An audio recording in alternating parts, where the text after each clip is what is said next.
Madam Speaker, again, wonderful to rise here in front of you on behalf of all of Canadians.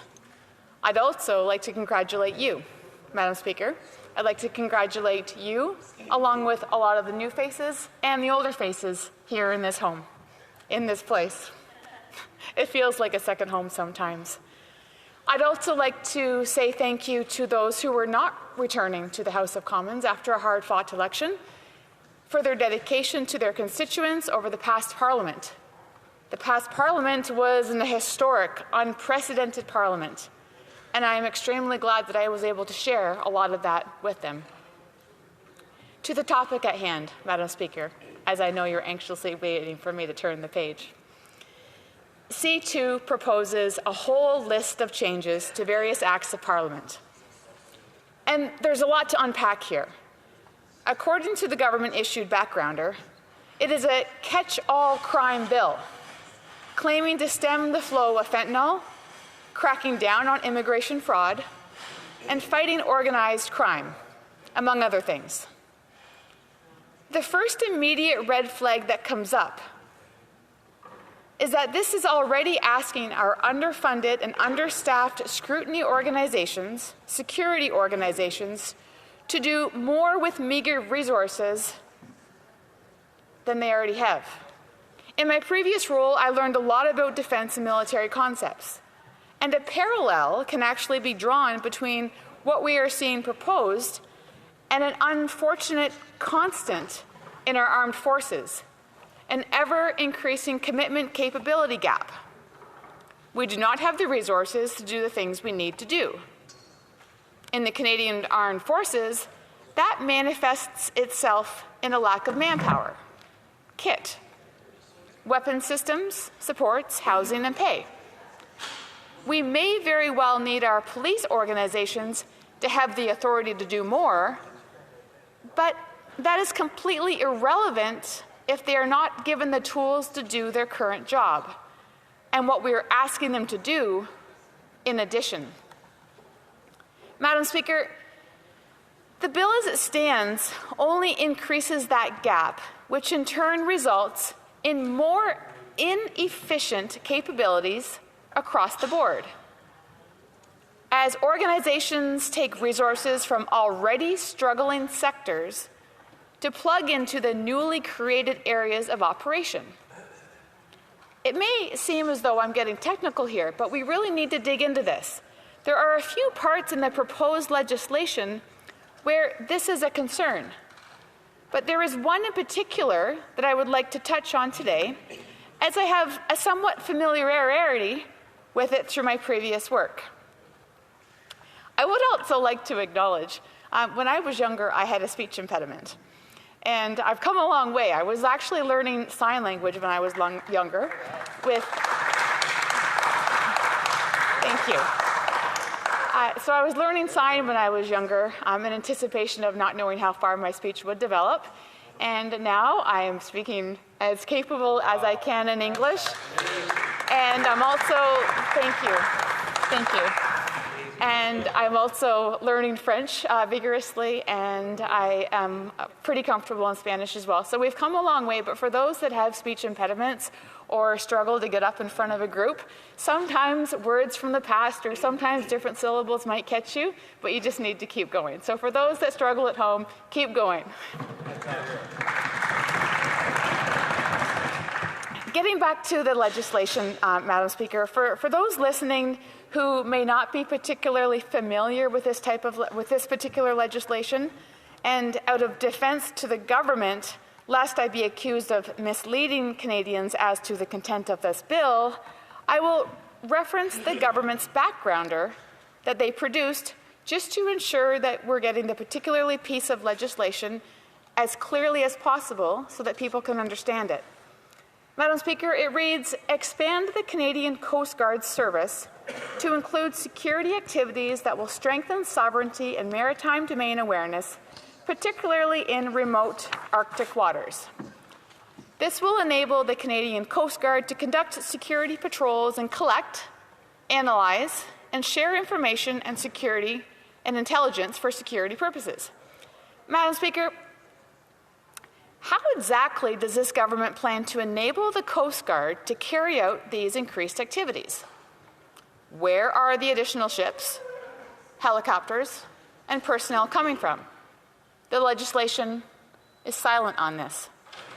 You cannot legislate sailors into existence. A bill does not create helicopters. C2 or any piece of legislation does not create capability. It only creates verbal commitment. And that is a very serious problem. This is not the first time that this government's legislation has widened a capability gap. In the last Parliament, the government introduced C40. The legislation was essentially created to address miscarriages of justice. While we do enjoy a relatively stable justice system, perhaps its single greatest flaw is the staggering slow pace at which it moves. The reason I wanted to speak about C40 today was because of the additional burden it put on the judiciary, a burden that has very real consequences. Madam Speaker, during the last Parliament, I had the opportunity to speak with Kate, who made one of her life goals to ensure that women do not have to go through what she did. I'm not going to stand before you and repeat all of the terrible details, but in short, she was the victim of severe, intimate inter-partner violence. Her partner tried to kill her. There was a video and photo evidence of her bloodied body as she tried to leave him. He gloated about this abuse to his neighbors. Open and shut case, one would think. After all this in Canada, a developed Western nation where justice is king, after being rescheduled twice, the charges were stayed. She was granted a restraining order and was told to be on her way. She had to literally flee the country just to feel safe. And why did this happen, Madam Speaker? It happened because the courts could not handle the volume of cases. Hers was among many that were decided to be tossed out because of individual, and not because of individual innocence, but because of bureaucratic burdens. This is a perfect example of that capability gap that I spoke of earlier. The government needs to be able to ensure our systems and the people working to keep them going can function at all times. And the same goes for our borders. Moving on, Madam Speaker, I would like to talk about the practical nature of some of these changes that are proposed, changes that I think are more easily committed to than actually achieved. The document reads, enhance the ability of the Royal Canadian Mounted Police, RCMP, to share information collected under the Act on Registered Sex Offenders with domestic and international partners, including those located in the United States. Authorize Immigration, Refugees and Citizenship Canada, the IRCC, to share client information such as identity status and immigration documentation with federal, provincial, and territorial partners through signed information sharing agreements. Make it easier for the IRCC to share client information between different IRCC programs. Example, using permanent residence application data to process citizenship applications. Allow for regulations to be developed to share client information across federal departments for the purpose of cooperation. These four are very interesting because, again, Madam Speaker, they sound great. But exactly how is this to be facilitated? Is a new database being created? Are security clearances going to need to be harmonized across all departments? How do we know these provinces and territories will agree to these suggestions? Will this necessitate individual processes for each signatory? What if someone moves provinces?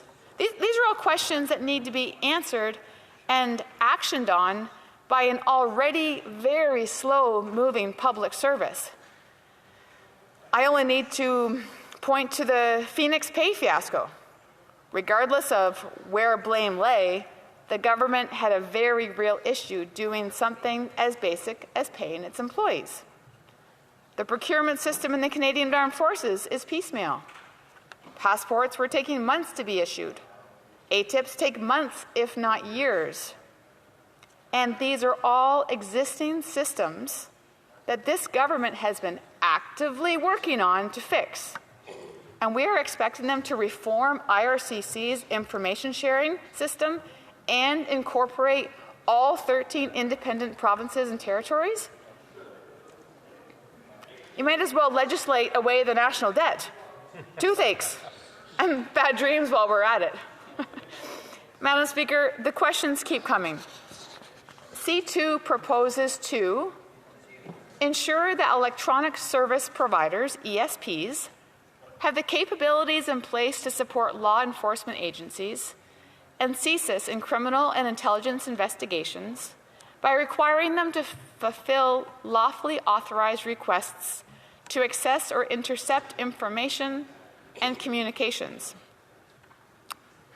So this is an interesting one, and I'm not entirely sure how legally requiring an electronic service provider to hand over information to the government when asked when they'll have capability to access, recover, and transmit that information to the government. But apparently this legislation makes that happen. It's quite impressive if it worked. This last point does segue into another area of concern, the consultative process. This is an extremely sweeping piece of legislation, Madam Speaker. We are already hearing concerns around the IRCC reforms, digital security experts, and personal rights organizations. I'm concerned that this government did not do its due diligence in drafting this legislation that we normally see. I'm not sure how much conversation was held with stakeholders, the public, I suspect even with its own caucus. And this brings me to another point. Why introduce this legislation so early? The answer lies behind the motive. The legislation was not introduced out of a desire for increased security, nor a concern with the ongoing fentanyl crisis. No, it was introduced because of one word: tariffs. C2 is the government's attempt to massage the concerns, legitimate or not, of the Trump administration. I'd like to be clear. The Trump administration tariffs are unprompted, unfair, and unjust. And I know the House is united in feeling about this. I know we're united on this. But the reality remains, they're here. The only way we get rid of them is by sitting down with our American counterparts, listening, and coming to an understanding that these tariffs not just hurt our economy and our people, but those in the United States as well. Madam Speaker, it will take much more than speaking out in the House to an audience that is united in their desire to restore and reinforce our trading relationship with our closest trading neighbor. It will take action. It will mean having those very difficult conversations together. And this is why, personally, I'm reaching out to industry associations, stakeholders, policymakers on both sides of the border at the state, provincial, and federal levels to open that dialogue.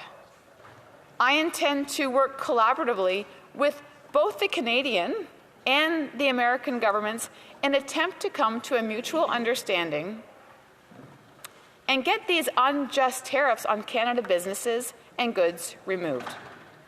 Madam Speaker, this morning I had the privilege of meeting with His Excellency Carlos Manuel Joaquin Gonzalez, Mexico's ambassador to Canada, where we had a really good conversation about the importance of building and maintaining the relationships between our two nations.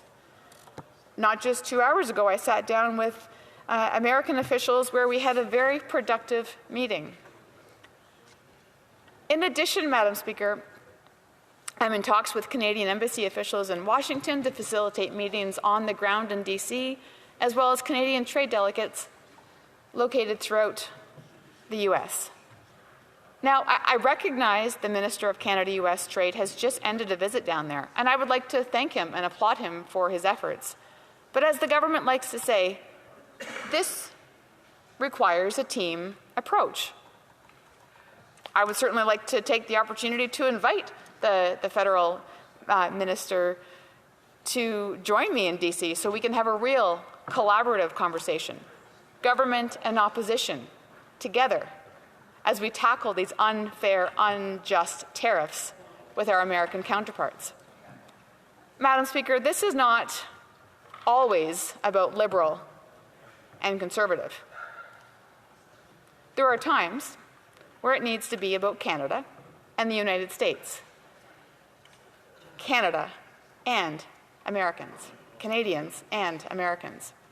Neither party nor nation can afford to lose sight of that. But going back to the big picture, bottom line, C2, in closing, Madam Speaker, Conservatives are committed to implementing tougher, smarter measures that are needed to keep Canada safe. This includes securing our borders, strengthening our immigration system, and cracking down on terrorist financing. The safety and security of Canadians is non-negotiable. Thank you, Madam Speaker.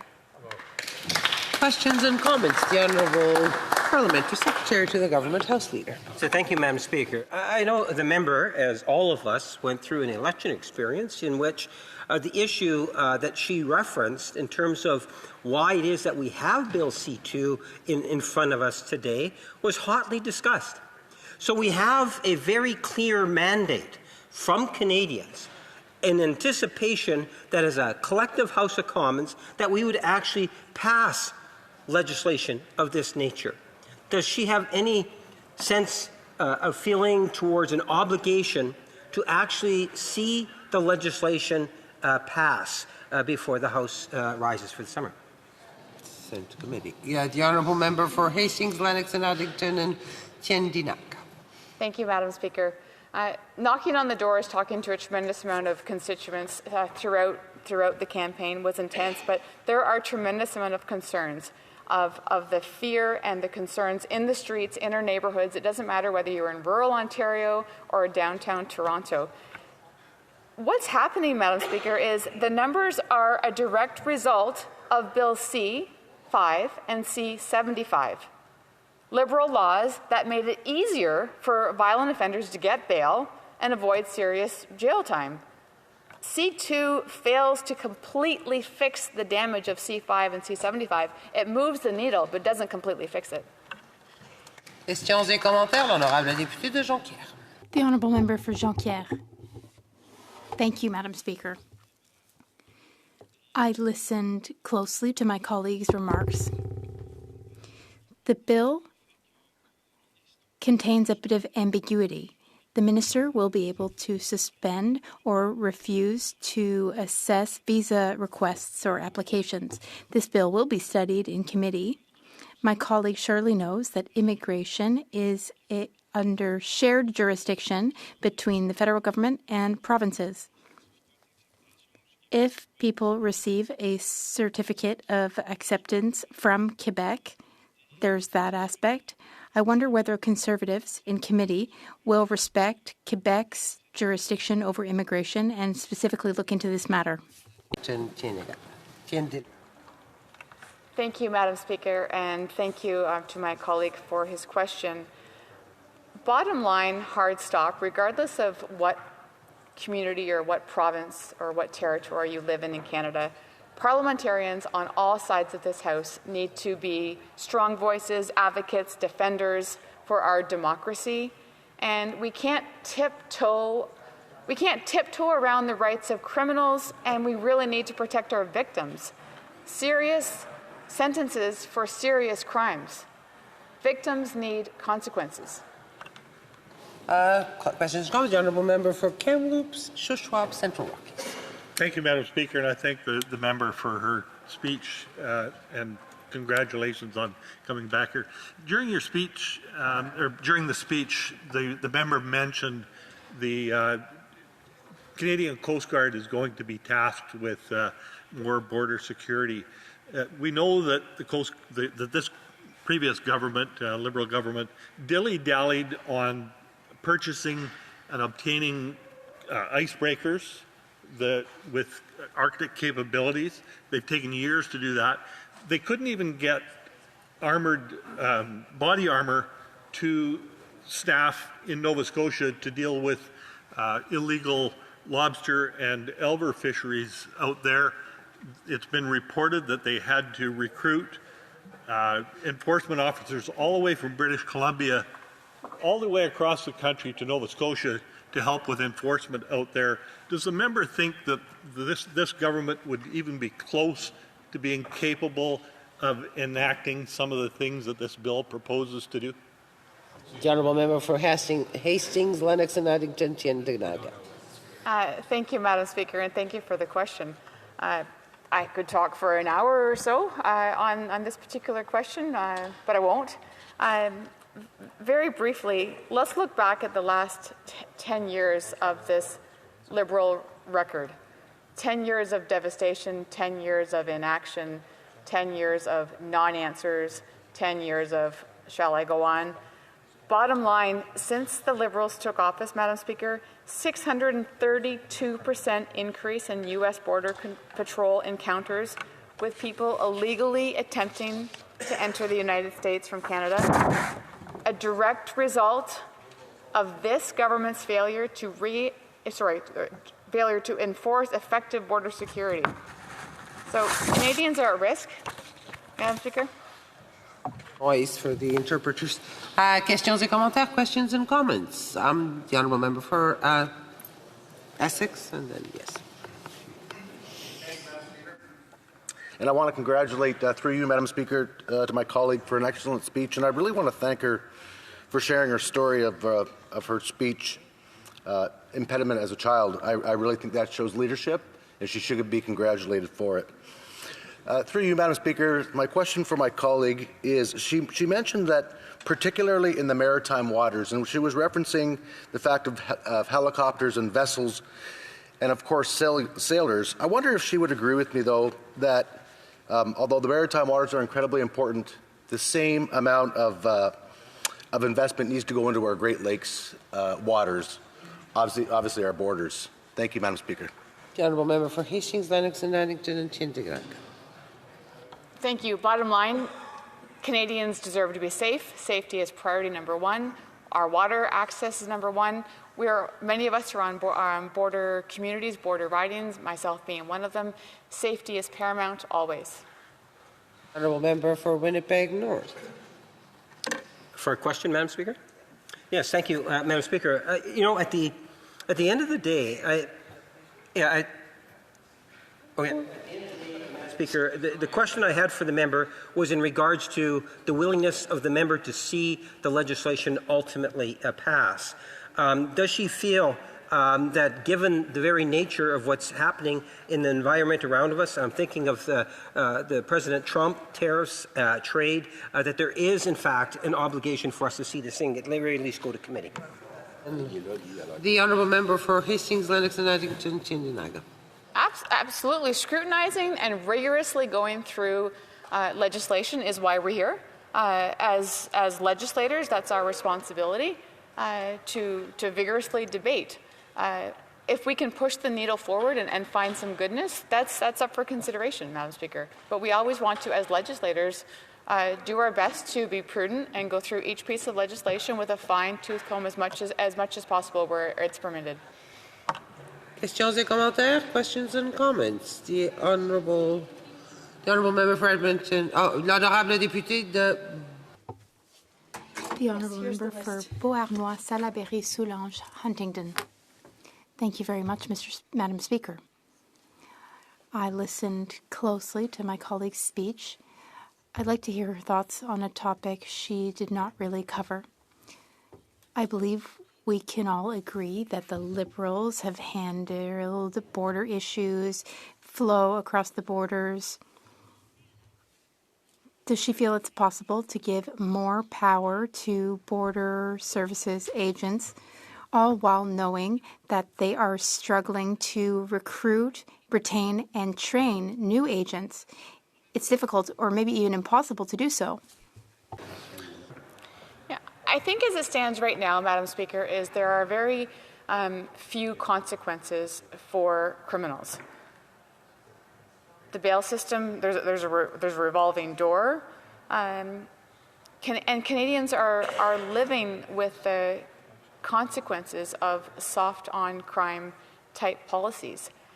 What I did remark in my comments was a story about Kate, and she's one of hundreds of women that have endured terrible crime. We're talking, like, the numbers are raw and real and disturbing, Madam Speaker. Violent crime up 50%, sexual assaults up 74%, gang-related homicides up 78%. Extortion up 357% in 10 years of this Liberal government. Policies need to change. Criminals cannot have a free run. It's not okay, Madam Speaker. The Honourable Member for Edmonton West, a brief question. Brief. Not brief, but thank you. I want to thank my colleague for her speech. I do want to correct the member previously from Richmond, or from Stevenson, Richmond East. Actually, if you look at the public accounts, and from the Treasury Board's own numbers, actually show 2016, 2017, 2018, the Liberal government slashed the amount of full-time equivalents with the CBSA. It wasn't until 2019 till the numbers actually came back to the Harper level era. I wonder if maybe my colleague could comment on the Liberals. Instead of actioning all these issues that are in front of the country right now, they just want to stand in the House and gaslight and mislead Canadians. Here. A very, very brief answer from the Honourable Member for Hastings, Lennox and Addington, Tindinat. Thank you for your comment, or thank you to my colleague for his comment. And we have to acknowledge that we are in the 45th Parliament. It is a minority Parliament. This is not a majority, and the Liberals are acting like it is. We will hold them to account, Madam Speaker.